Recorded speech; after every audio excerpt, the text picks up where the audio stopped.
Karen the Spinster here. Thank you for joining me on my channel here as we progress on the Alice Wondering quilt. Y'all asked for it, here we are.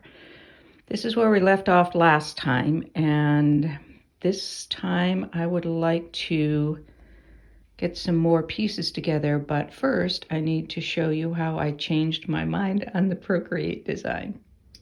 The emergency alert system has finally finished its bi-weekly test. It was unusually long today. I think someone went for coffee and forgot to hit the end button, but it's quiet now.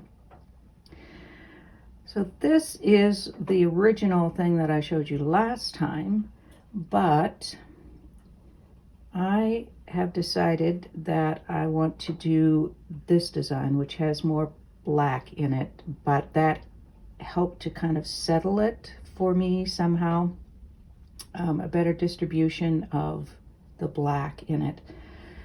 Let me zoom in a little, watch your eyes. And it also will be more reasonable to piece. The other was doable, but not without a lot of stuff that I just don't want to do, and so I wouldn't enjoy it, and then I wouldn't like the quilt. So I'm going with this, which I like very much. And so I have this part mostly, well, I've got, yes, that part all finished on this side here. Let me use this, you don't need to.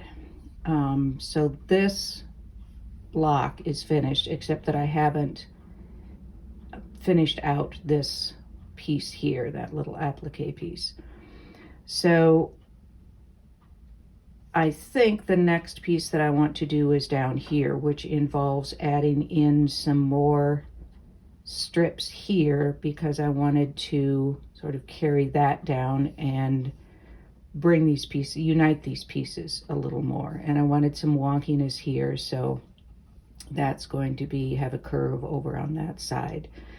And this will of course involve adding some white over here and here, after I splice in these pieces. Now it may end up that these don't meet exactly correctly, and I'm not worried about this. It is Alice, it's Wonderland, it's goofiness. Honestly, I don't remember. That's one of the joys of getting older. I don't remember if I've done this piece on here yet. I don't think so. So that would also be coming up, as well as this piece down here, and then this is all going to come at the end. So my next task is going to be adding on these uniting pieces, I will call them, and then doing the black over here. Then I think I've got some white space in here, and I could either fill that in with more blocks, or I'm thinking that I want to do some kind of stitching here, maybe some embroidery stitching or something that will be some more chaos here, but a little lighter, which I think I can get away with. Ordinarily, I would want more mass at the bottom, but I've got this going on down here, which I think takes care of that. So this could just be some intermingling of chaos of embroidery or whatever I decide to put it. There'll probably be some circles, you know, who am I kidding? The other thing I'm thinking about though is swapping out these two blocks, both because this piece here and this piece here, that will sort of balance them out. If this is over here, so I've got those in two different corners, and I think that will balance nicely. Plus this, if I bring it over this diagonal here, I think will be a nice continuation of this piece, which to me, you know, I wasn't going to do this. I was going to extend that down, but then I thought that looks like a high heel boot. I like it. So I think I will do that. In fact, I'm going to swap these out and see how that looks, and I'll be back after I do that, so you don't have to watch me going through layers and all of that stuff. If you want to see that kind of stuff, let me know and I'll do a little extra video. But I don't think you really need to watch me do that. So I do like that better, how that kind of flows down into here. I will need to make some adjustments down here then so that that covers that, because I don't want that white bit down here. I could, well, I can do that, extend this, or I could move this block down and extend this red piece. So I don't know if I've got enough juice in my, this is kind of a messy set of layers here, so if you're a Procreate user, forgive me.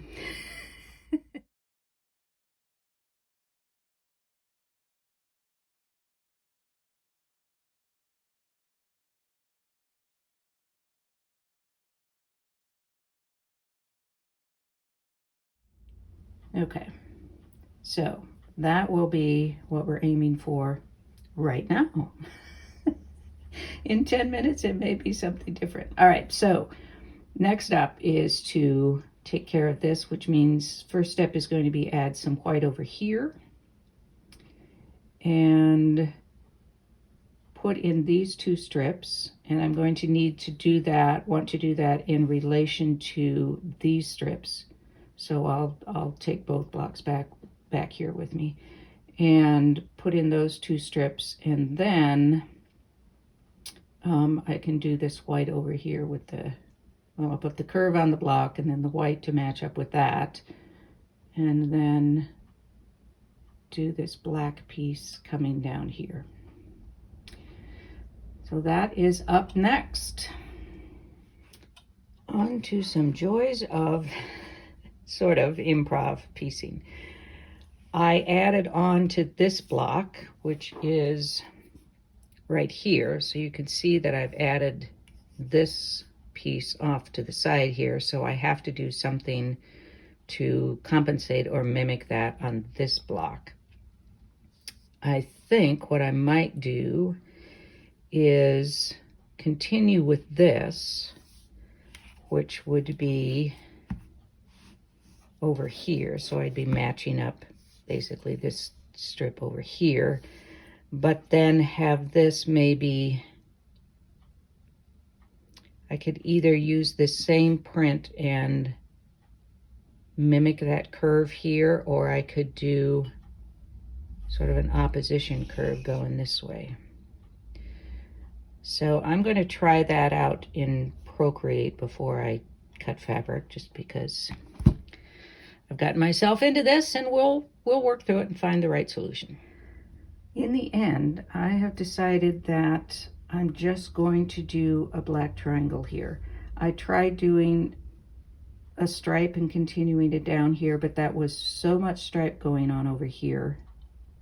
I know, hard to believe for me, but it was too much. Drew the eye over there too much. By doing the black triangle here, I am sort of carrying through with this line, if not with the print, and giving it a resolution here. And it ties in then with some of these other connecting pieces.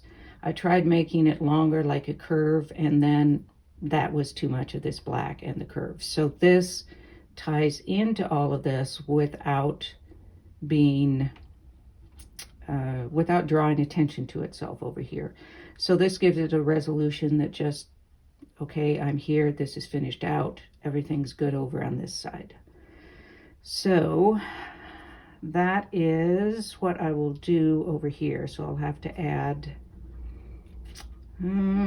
probably, I'll do this piece first down at the bottom, and which will end here, and then I will add on this piece over to the side.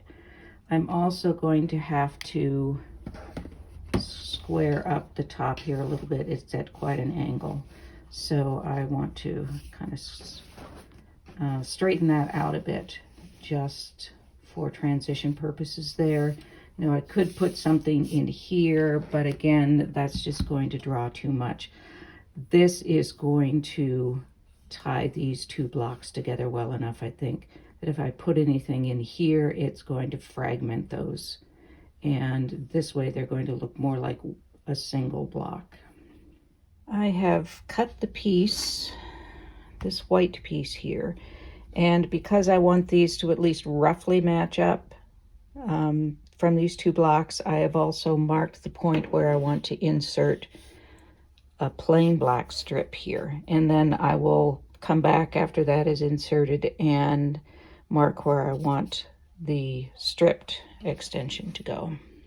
All right, I have this piece on. I have left it long over here because I'll have a curve going here, and I want to make sure that that curve will have plenty of room down here if I need it. So I am going to be progressing through this, and sometimes instead of my commentary, I'll just show you photos of it as I lay it back out again to see how things are going and how it looks.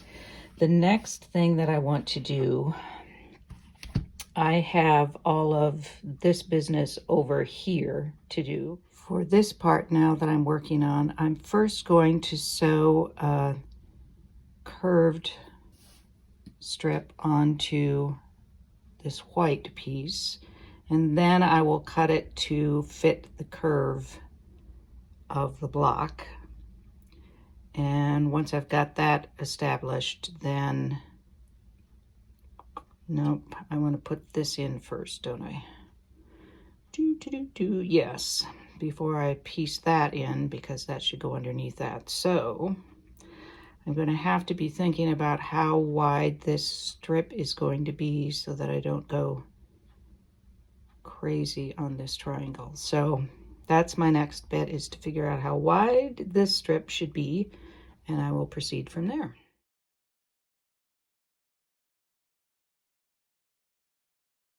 After much hemming and hawing and pondering and repondering, this is where we're at. I sewed this curve on, this strip on, for matching the curve here. And if you have not seen my curve video before, you're not used to me doing them, then I will post a link down in the description. Anyway, so I added that in, and I ended up releasing this seam a little bit down here. Sorry, let me pull it up here. Down here, because I wanted to cut in now to do this curve on the white.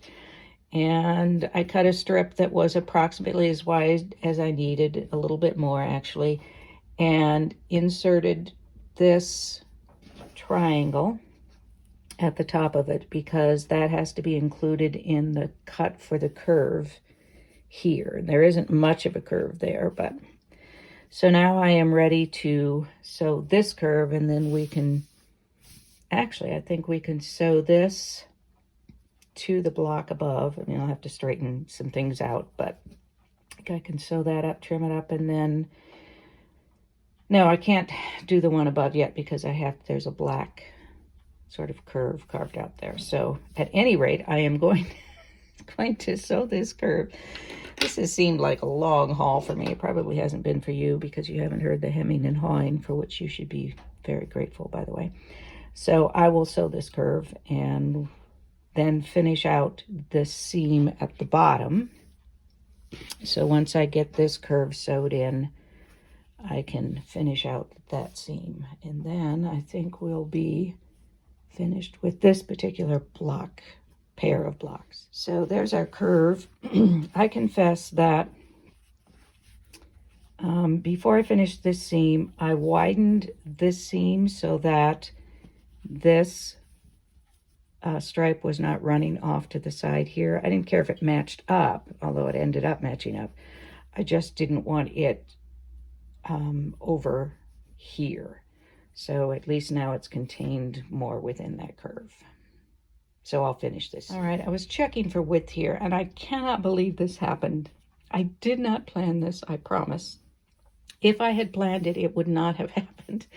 But look how that pink bit matches up. I didn't do these blocks at the same time. I didn't have any this in mind when I did it, and they matched up. It's a New Year miracle, I guess.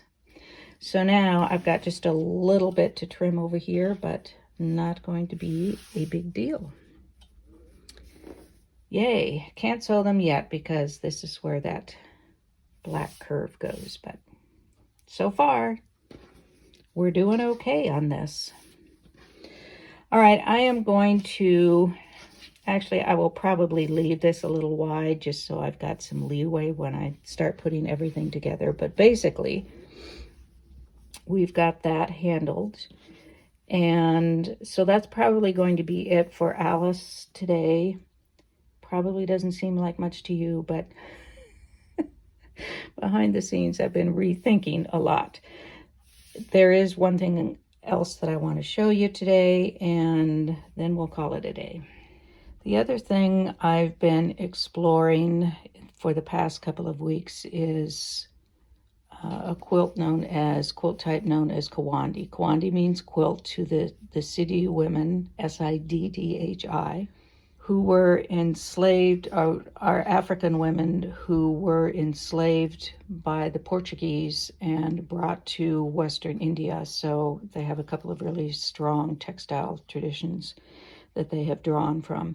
I'm not claiming to be at all an expert or authority on Kawandi, nor do I pretend that these are authentic Kawandis, I guess would be correct.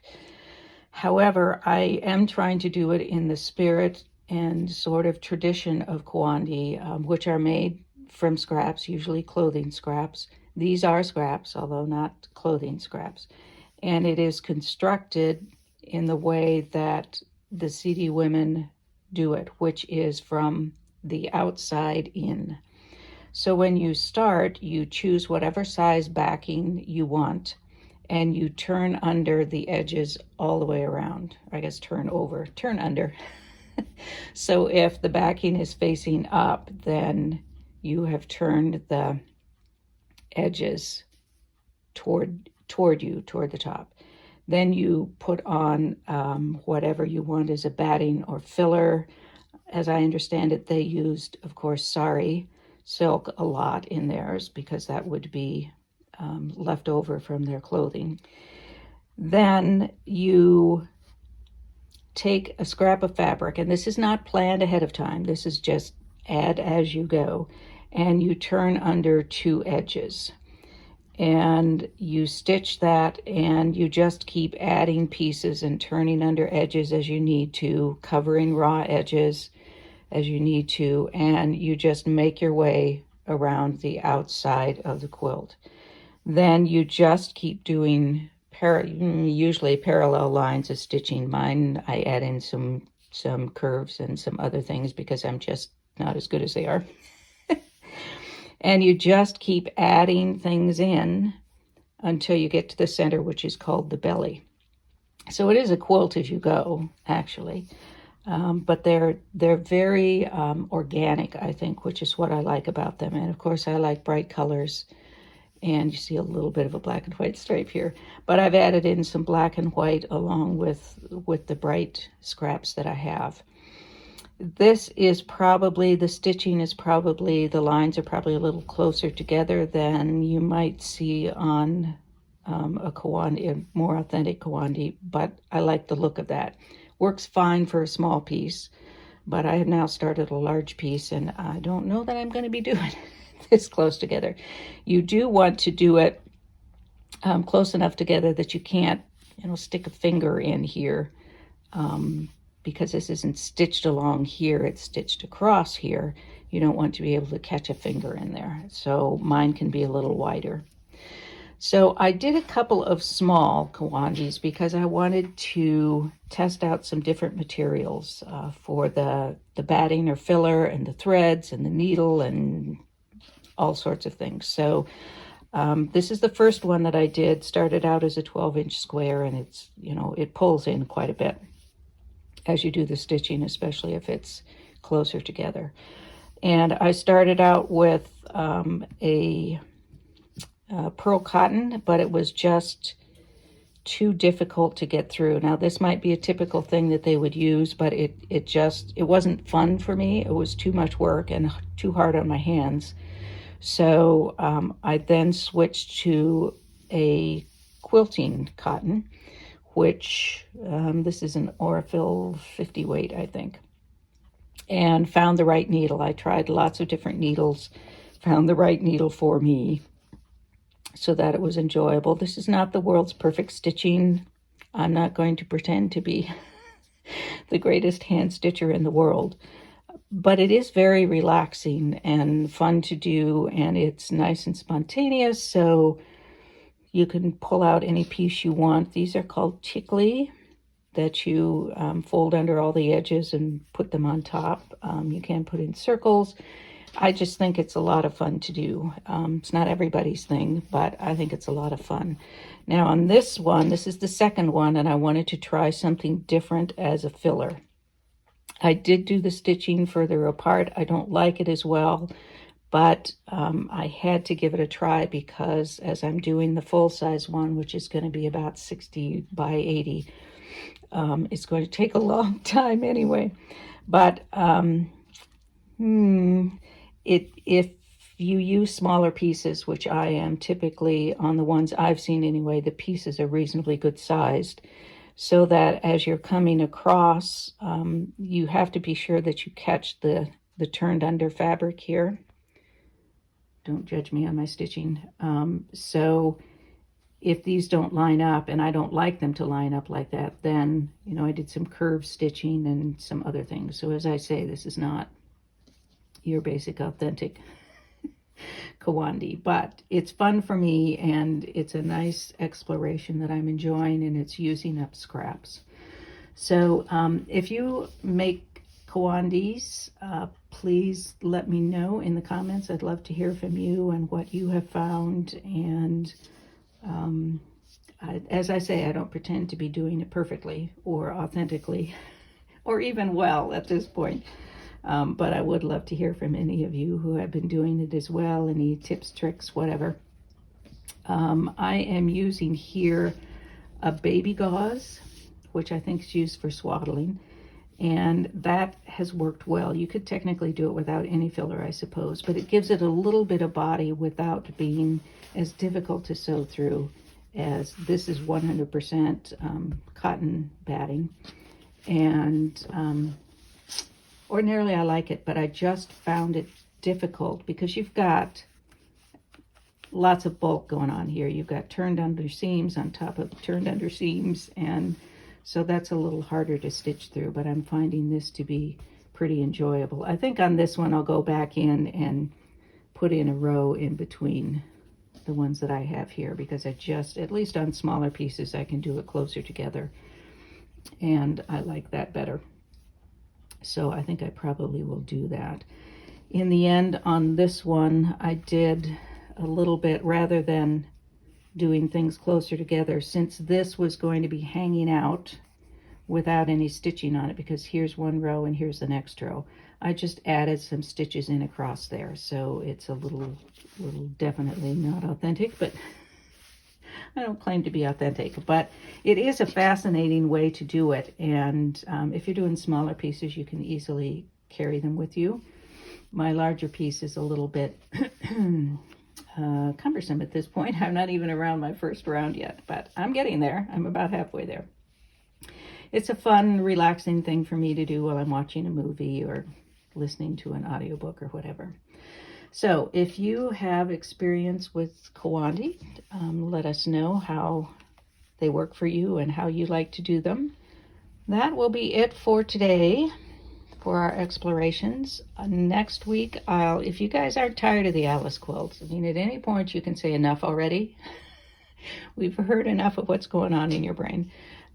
That's fine. We can move on to something else. If you would like to see a little bit more about Kawandi, such as I understand them, let me know and we can do some exploring there. I did start making a Kawandi because I have a way that I think I can use some of my early pieces. If you remember, I had 2.5-inch squares and I was splicing and cutting things in. And I think that in a larger Kawandi, when I can have some larger squares, then I think those small 2.5-inch pieces could act as some tickly throughout the piece. So we'll see. In the process, I found something I like to do, even if it doesn't use any of my exploration pieces. So that's it for this week. I hope to see you next week when we'll do whatever you all decide you would like to see. And in the meantime, be well, be safe, be happy, be quilting. Peace out.